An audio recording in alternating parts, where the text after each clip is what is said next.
Hello and welcome to this course on social network analysis in Python. So what is social network analysis? Basically, um, we are all in a lot of social networks right now. I mean, some of us are on Facebook, some of us are on Twitter, even subsequently, most people are on Instagram, Snapchat, Google Plus. There are a whole lot of platforms right now, and these form the basis of our social networking life altogether. So the thing is that these networks have so much data about ourselves right now. If you ever see about APIs, if you ever check out the APIs online, you'll see that these APIs provide data about people as well as their tweets and stuff like that. So yeah, they have a lot of data, and this data can be used to make huge inferences. This data can be used to make groundbreaking inferences, or it can be just research papers. There can be a lot of stuff that can be done through this data. So if you're looking to add some of that to your resume, if you're looking to be a social network analyst, this course is for you.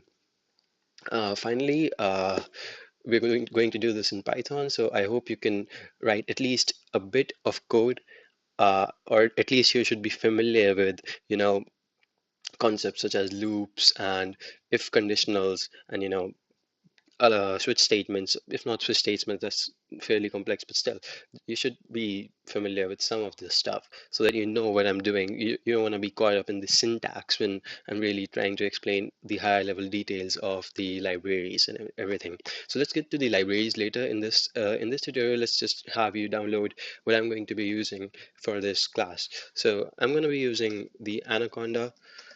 Uh, Sorry about that. Something went wrong with my internet. Anyway, so go onto this website, conda.io/doc/download.html. I'm not even gonna say it. You can just search on Google. Okay, so basically we're going to be using Anaconda. It's not an IDE essentially, but it is IPython notebooks. If you've never heard of it, don't worry about it. It's just basic Python, but we're going to be running it on your browser. It can be Chrome, it can be Firefox, anything you prefer, right? So download Anaconda free, and you can just install it from here. Windows, Mac OS, Linux, they have all the operating systems. They have one for all of them. So basically just download it, simple process, just a wizard, and you can get through this easily. Although if you have any problems, you can write it in the comments and I'll make a video for it, especially for you. Okay, so once you've downloaded it, you can go to your menu and type in, sorry, uh, Jupyter Notebook.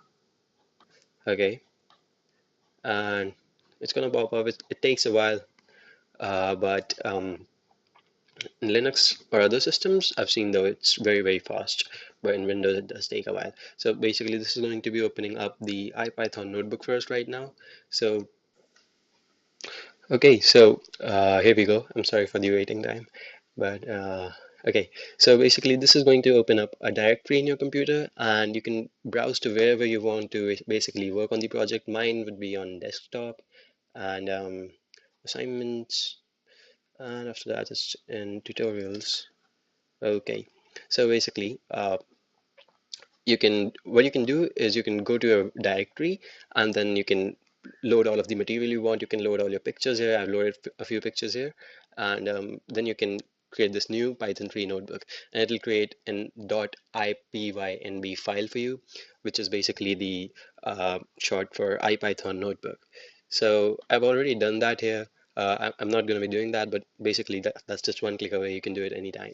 Okay, so here we are in our Jupyter notebook, and let me just show you what we're going to be dealing with here, why you should be really, interested in something like this. Okay, so basically, I'm just loading a picture into this IPython notebook right now. You don't have to be familiar with this. Don't worry about it if you don't know this. This is Matplotlib, a library for plotting in Python, really. But don't worry about it if you don't know about it. It's still fine. Okay, so as you can see, this is a graph here. We call it a network graph. A network graph has edges and nodes in it. So first off, if you do not know what edges and nodes are, it is basically pretty simple stuff. So these are nodes, the circles here, these are all nodes. So nodes represent people, they can represent organizations, they can represent hospitals, they can represent restaurants, it can be anything. The possibilities are endless, right? And these edges are basically links connecting them, showing a relationship between two, set of nodes. So if, let's say, this restaurant and this restaurant are connected, or they can be really organizations are connected to each other or something like that, all right? And we can say that, the green ones are the suppliers, the blue ones are the, consumers, something like that. A lot of people use these networks for different purposes. Okay, so I'm just going to be showing what you can really do with this stuff here. Okay, just look at this one here. This is interesting.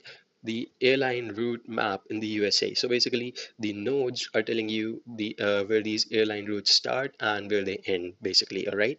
So what you can do is, let's say you want to analyze this data, you can see which station is the most, busy, or how you can streamline the operations. What you can do is, you can maybe suggest alternative pathways, you can suggest better ways to do things.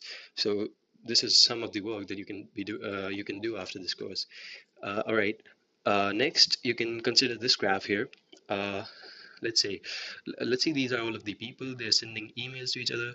By the way, we're going to be considering directed and undirected graphs in the next lecture, so don't worry about it if you don't know of it right now. So let's see, these are people here, a lot of people. Let's call these dark blue ones managers, these purple ones can be, the technical people, these can be the HR people. So really, there can be a whole lot of people in this network. This is an organization, people are working here.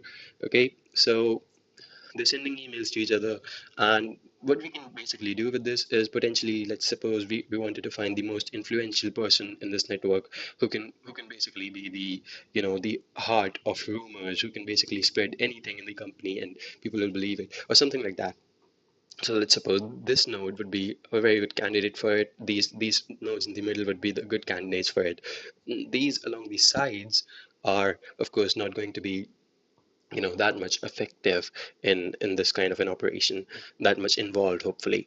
So that's what you can say. Things like these you can infer, you can, make huge inferences. This is just the start of it. uh, let's see one more.